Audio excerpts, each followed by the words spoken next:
the Northern Territory is now facing its biggest threat since the COVID crisis began. The Security and Emergency Management Committee meeting has just finished. There are a lot of new developments that I need to update you on relating to the positive case from the Tanami Desert yesterday and some extremely important decisions that will affect many Territorians. There are a lot of numbers that we've gone through today. Some of these numbers overlap, some may be confusing. I'll do my best to keep this as simple as possible. There are also things that we still do not know, and I will get to that soon as well. I will start with the most serious news.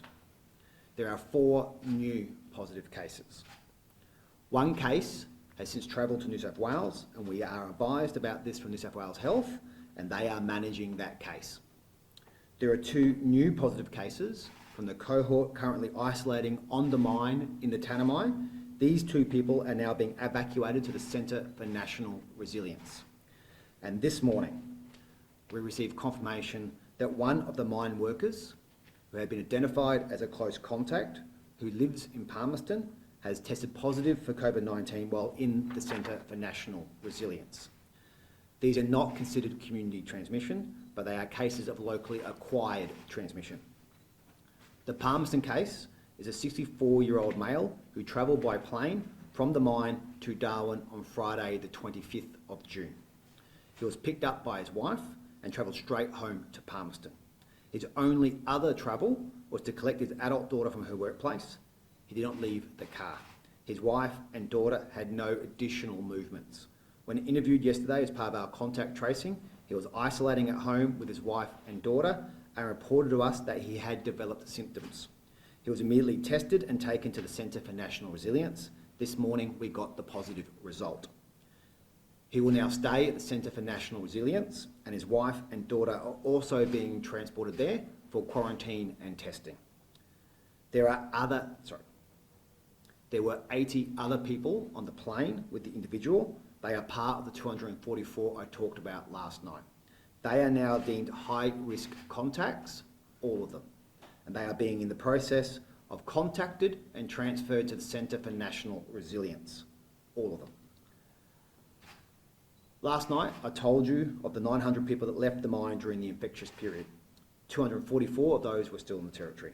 I will update you now on where we are with them.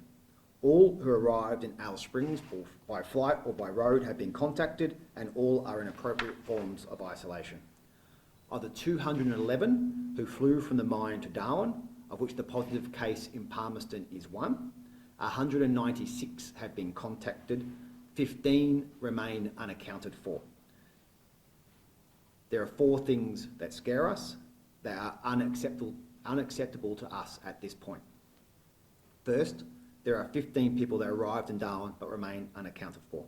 While we don't have their information, the safest thing to do is to assume the worst, assume they are positive, and assume that there are exposure sites. Second, of the people considered close contacts of the original case, as I told you about last night. 2 of those were contacted, agreed to isolate, but are now uncontactable. We are urgently tracking them down, but again, to be safe, we are assuming the worst. Third, everything we see points to this being the highly infectious Delta variant. Finally, we are expecting more cases, and we aren't expecting them to be as clear as the new case this morning. There is a much stronger chance that any new cases will have exposure sites, which makes the job of tracing and testing much bigger. So this morning, the Security and Emergency Management Committee of Cabinet made the decision to escalate our pandemic plan. I told you at the beginning of this crisis early last year that we would always do whatever it takes. We need to use the next few days to pause everything, to buy us more time while we continue to test, trace and trap this virus. Here in the Territory, we do not have the luxury of waiting and seeing. If we wait and it gets worse, it will be too hard to control. So we are taking extreme action right now to stop or slow any spread before the coronavirus is let loose in the Territory. And that means we need a lockdown, effective from 1 p.m. today. The Darwin, Palmerston and Darwin rural areas will enter a full lockdown for 48 hours. That means the local government areas of the City of Darwin, the City of Palmerston and Lichfield. This is what a lockdown will mean. If you live in these areas, you must stay at home. And you're only permitted to leave your home for the following 5 reasons. 1, medical treatment, including COVID testing or vaccination. 2, for essential goods and services like groceries. 3, for work that is considered essential. 4, for 1 hour of exercise a day with one other person or the people you live with no further than 5 kilometres from your home. And finally, to provide care and support to a family member or person who cannot support themselves. I cannot rule out the lockdown being longer. I cannot rule out expanding the boundaries of the lockdown. If it needs to be longer, if it needs to be wider, it will be. In addition to this, we are introducing a new direction on masks. For everyone in the lockdown area, if you leave your place of residence for one of the 5 reasons, you must wear a mask. Your ordinary place of residence is where you are now. If you own more than one house, your residence is the place you are now in. There will be interdiction points established to control travel in and out of these regions. The Territory Controller will say more on that in a moment. Territorians should not travel, including out of the Territory, unless it is for one of the 5 reasons. Non-Territorians are permitted to leave the Territory. If you are in the Territory and you have questions about how this works, we are setting up a new hotline. 1800 193 111. Say that again. 1800 193 111. They'll be there to help you. Questions like, what is essential work? What is an essential business? This hotline will be open from 1 p.m. We are making sure that all the staff are fully briefed on the directions so they can help you as best as they can. That is happening right now. They'll be ready by 1 p.m. As they can help you with your questions, I think it's critical to remember this general rule. If in doubt, stay home. If you're not sure, stay home.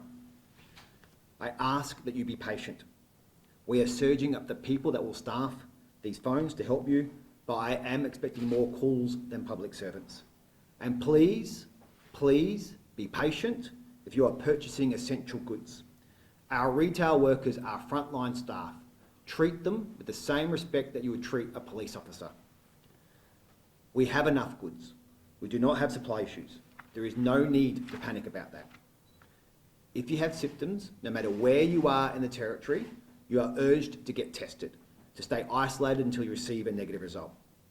We will meet again later today and provide further updates as often as we can. This is a challenging time for the Territory and for all Territorians. As I said, it's our biggest threat yet.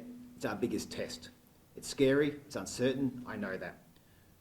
This is not something that we ever wanted to happen here. We didn't want it to happen. We've always planned and prepared for the chance that it could happen. We have tested this scenario over and over again. We will do the hard things now to stay safe. We know how infectious this can be. 1 case turns into 2, 2 into 4. We know what happens. I would rather regret us going too hard, too early, than go too easy and risk it all. We know how to beat this. We know how to do the hard things right now. Locking down, staying home, to stop this in its tracks. We will get through this.